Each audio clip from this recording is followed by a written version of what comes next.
सबसे पहले महाभारत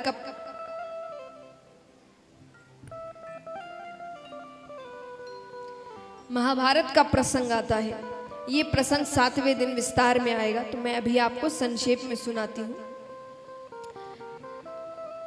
युद्ध खत्म हो चुका है, कौरवों की हार हुई और पांडवों की अधर्म की हार हुई और धर्म की जीत। अब यहां पर रणभूमि में दुर्योधन अधमरी हालत में पड़े हुए हैं।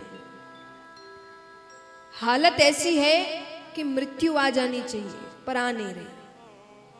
तो उनके मित्र अश्वत्थामा उनसे मिलने आते हैं। अश्वत्थामा ने कहा सब कुछ खत्म हो गया, तुम्हारी मृत्यु क्यों नहीं हो रही? दुर्योधन कहता है हम 100 कौरव थे। कितने? 100 की 100 मारे गए। वो 5 पांडव थे, एक भी कम नहीं हुआ। ये संभव है? आज के समय में सोच लीजिए, एक तरफ 100 लोग खड़े हैं, एक तरफ 5 लड़ने के लिए, जीतेगा कौन? तो वो कहे हम 100 कौरव 100 की 100 मारे गए और उनमें से एक कम नहीं हुआ। ये बात मुझे मरने नहीं दे रही। ये संभव ही कैसे है? अश्वत्थामा ने कहा मैं कुछ कर सकता हूं। कर सकते हो तो मुझे 5 पांडवों के कटे हुए सर ला दो, मेरी मृत्यु हो जाएगी। ठीक है, रात्रि का समय था। अश्वत्थामा पांडवों के शिविर में जाते हैं। अभी तक कोई राज्य लौटा नहीं है, वहीं शिविर लगे हैं। अब उस समय ये हैलजन इत्यादि थोड़ी थे। रात हो जाए तो अंधेरा हो जाता था, ठीक से कुछ दिखता नहीं था। तो अंधेरे में जाते हैं तो गलती से, जानबूझ के नहीं, गलती से पांडवों की जगह वो पांडवों के जो 5 पुत्र हुए थे उनके शिविर में चले जाते हैं। वहां भी 5 लोग सोए दिख रहे हैं। अब अंधेरा है, चेहरा नहीं दिख रहा उनको किसी का। उन्होंने तलवार निकाली और 5 के सर काट दिए। वो सर कपड़े से ढककर बाहर लेकर जाते हैं। दुर्योधन दूर से देखता है, उसे 5 सर दिख रहे हैं, बड़ा खुश होता है।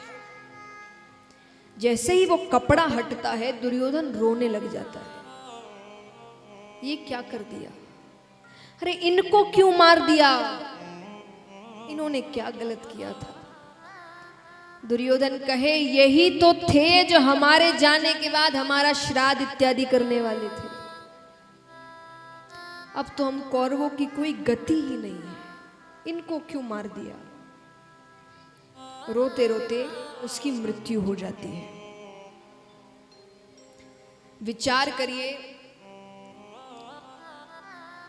कोई बालक की थोड़ी तबीयत भी ज्यादा खराब हो जाए तो उसकी माता कितनी चिंतित हो जाती है, इतनी पागल हो जाती है। यहां द्रौपदी जी के 5 बच्चे एक साथ मारे गए। क्या हालत है उसकी? सेवकों से पूछा कोई यहां पर आया था? उन्होंने कहा अश्वत्थामा आए थे हाथ में तलवार लेकर, गुरुपुत्र है, हमने रोका नहीं। ठीक है, उनको पकड़ कर लाया जाता है। अर्जुन ने कहा तुम्हारे सामने इसे मारा जाएगा द्रौपदी, शायद तुम्हें थोड़ी शांति मिले। द्रौपदी जी कहती है कैसी शांति? इसको मारने से मेरे बच्चे वापस आ जाएंगे? ये भी तो किसी का बच्चा है। जो तकलीफ मुझे हो रही है वो कल इसकी मां को हो रही होगी, और मुझे पता है कितनी तकलीफ हो रही है।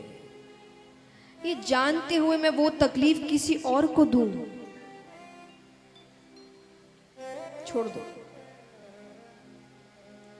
मारा नहीं गया, अपमानित कर दिया गया। उनके केश काट दिए गए, उनके सर पर एक मणि लगी थी, वो मणि निकाल ली गई। ऐसे भी मार नहीं सकते थे। अश्वत्थामा अमर है। कौन कौन अमर है पता है? कितने लोग अमर है?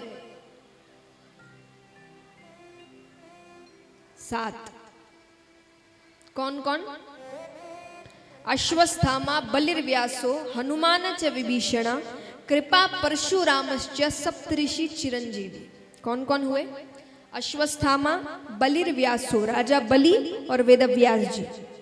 तो अश्वस्थामा बलिर्व्यासो हनुमान च विभीषण, हनुमान जी और विभीषण जी। कृपा परशुरामश्च, कृपाचार्य जी और परशुराम जी महाराज, सप्तऋषि चिरंजीवी, यानी वो आज भी जिंदा है, कहीं घूम रहे हैं, वो मरे नहीं हैं, ना कभी मरेंगे, वो अमर है।